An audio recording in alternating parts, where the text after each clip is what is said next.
ครับวันนี้พี่หนานสายันเข้ามาที่วัดเนาะมารับพัสดุที่คุณโยมวรดาส่งมาให้หลวงปู่เมื่อวันก่อนนู้นเนาะ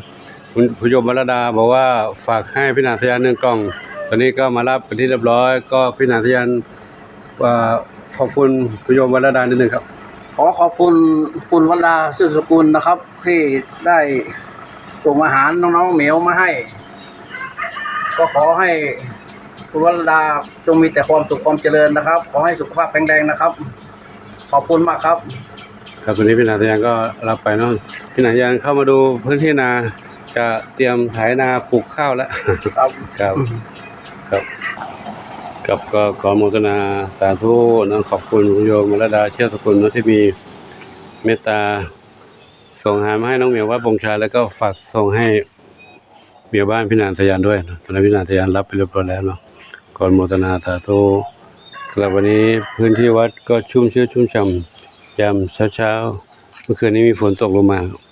กอไก่ก็ออกหากินตามธรรมชาติวันนี้จะมีพระที่จะเข้ามาอยู่เนาะเข้ามาอยู่แจ้งมาแล้วว่าจะขนของเข้ามาวันนี้ก็เป็นวันพระก็เป็นวันดีนะวันดีวันอาทิตย์วันพระก็ขอโมทนาเดี๋ยวค่อยติดตามชมในคลิปต่อไปเนาะสำหรับวันนี้ก็ขอยุติเวียนี้เนาะมีเมียว่าหลวงปู่อย่าเพิ่งจบไม่ได้ต้องถ่ายรูปเมียวลงให้FCได้ดูก่อนเมียมาอ้อนหลวงปู่กันแล้วหลวงปู่นั่นหลวงปู่ตรงนี้จะทำงานตรงนี้เนาะเก็บกวาดเก็บกิ่งไม้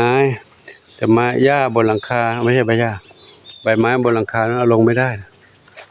ถ้าลงไม่ได้น้ำก็จะฝนตกลงมามันย้ำมันจะดันขึ้นไปโอ้กำลังคุยอยู่มาพอดีกำลังคุยอยู่ว่าพระใหม่จะเข้ามาตอนนี้มาแล้วมีรถมาด้าน้อยคันนี้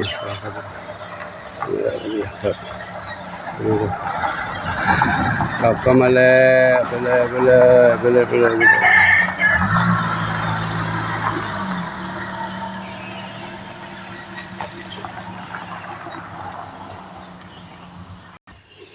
เหมียวตามลงมาเหรอไม่ตามลงมาเหมียวตามลงมาครับก็เด็กๆกินข้าวกันแล้วกินข้าวแล้วก็มาวิ่งเล่นกันแล้วรายงานตัวหน่อยอยากเห็นใครบ้างนี่อันนี้น้องโบนน้องอะไรบุญนำส้มขาวเล็กส้มอ่อนจามจุลีโชคทวีทรัพย์ม่อนเหรอโชคทวีทรัพย์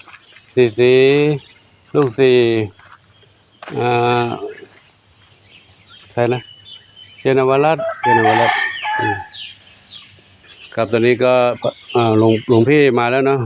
ชื่อหลวงพี่ชื่อนพดลชื่อพระอาจารย์นพดลเนาะพระอาจารย์นพดลก็ยังหนุ่มกว่าหลวงปู่อายุเท่าไหร่แล้วครับ56 ปีนะตอนมาอยู่ที่นี่นะมาอยู่กับหลวงปู่ตรงนี้กุฏิหลังนี้ครับตอนนี้ก็กุฏิหลังนี้ยกให้ท่านอยู่ตรงนี้เลยนะแล้วก็ให้ท่านดูแลเรื่องความสะอาดแถวๆนี้บริเวณนี้เนาะเก็บกวาดตรงนี้ครับก็FC ก็จะได้รู้หน้ารู้ตารู้จักหน้ารู้จักตากันเนาะเป็นพระอาจารย์นพดลบวชมา20 กว่าปีแล้วอยู่วัดโน้นมาตอนนี้ครับมาอยู่ที่นี่มาตรงนี้กันเมื่อก่อนก็เคยมาปฏิบัติธรรมที่นี่แหละเนาะเคยประกอบมาเมื่อ5 ปีที่แล้วมันเคยมาปฏิบัติธรรมที่นี่มาพักปรากฏอยู่ตรงนี้ตรงต้นในต้นไผ่นี่เนาะตอนนี้ก็เห็นตรงนี้สงบดีก็มาอยู่นี่ด้วยก็เป็นคนที่รักเหมียวรักสัตว์เหมือนกันที่เมื่อก่อนที่วัดก็เคยเลี้ยงเหมียวเดี๋ยวขอพูดเรื่องน้องหมานิดนึงน้องหมาตัวนี้ไม่มีแล้วเนาะไม่ได้เอามาแล้วให้โยมขับไปเลี้ยงแล้วเพราะว่าเป็นหมาใหญ่หมาพันธุ์ใหญ่แล้วหมาเขาจะเป็นหมากลัวมากวนคนอื่นเขากลัวมากัดคนบ้านเขาเป็นพันธุ์บางแก้วผสมก็ถ้านั่นเขาก็จะรักเจ้าของมีความซื่อสัตย์ตัวใครมาเข้ามาใกล้เขาจะเห่าจะขู่ก็เลยให้โยมเขาเอาไปเลี้ยงแล้วสองตัวเนาะตอนนี้ก็มาอยู่ที่นี่ก็มีรถมาด้าน้อย1 คันเพื่อวันนะไปไหนหลวงปู่ไปไหนน้องเหมียวไม่สบายหรือว่าน้องเหมียวไปหาหมอก็ใช้ยานพาหนะคันนี้ได้ก็เติมน้ำมันให้ท่านไปเป็นรถเล็กคันนี้ก็วิ่งอยู่ระยะใกล้ๆเนี้ยไม่เป็นไรนะหาหมอจากนี้ไปหาหมอก็10 กว่ากิโลเองเนาะก็ไปได้อยู่ครับ เมียก็หลวงปู่ไปไหนก็เดินตามมา มาตรงนี้มาดูตรงนี้ด้วยมาดูมาต้อนรับพระใหม่ด้วยนะต้อนรับพระมาอยู่ใหม่ด้วยนะครับคราวนี้ก็มีพระมาอยู่ใหม่แล้ว1 รูปเนาะก็อยู่ช่วยกันไปดูแลวัดวาอารามเนาะตามกำลังที่มีอยู่ตอนนี้ท่านไปบิณฑบาตใช้รถยนต์ไปนะก็ห่างก็พอฉันอยู่เพราะเดินไปไม่ไหวใช้รถไปก็ไปได้อีกหมู่บ้านหนึ่งไปอีกหมู่บ้านหนึ่งไปหมู่บ้านไปได้แล้วหมู่บ้านอยู่เพราะรถยนต์ไปได้ไกลอยู่นะครับแต่หลวงปู่ไปแค่หมู่บ้านเดียวเพราะรถไฟฟ้าไปไกลไม่ได้เมียเล่นอะไรกันลูกเล่นอะไรกันนะหลวงปู่ขอยุติคลิปไว้ที่นี้กันเนาะขออนุโมทนาสาธุบุญใดๆที่ทุกท่าน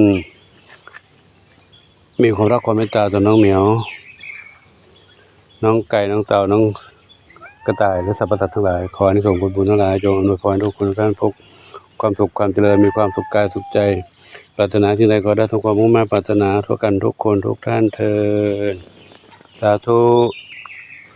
อายุวโนสุขังพระลัง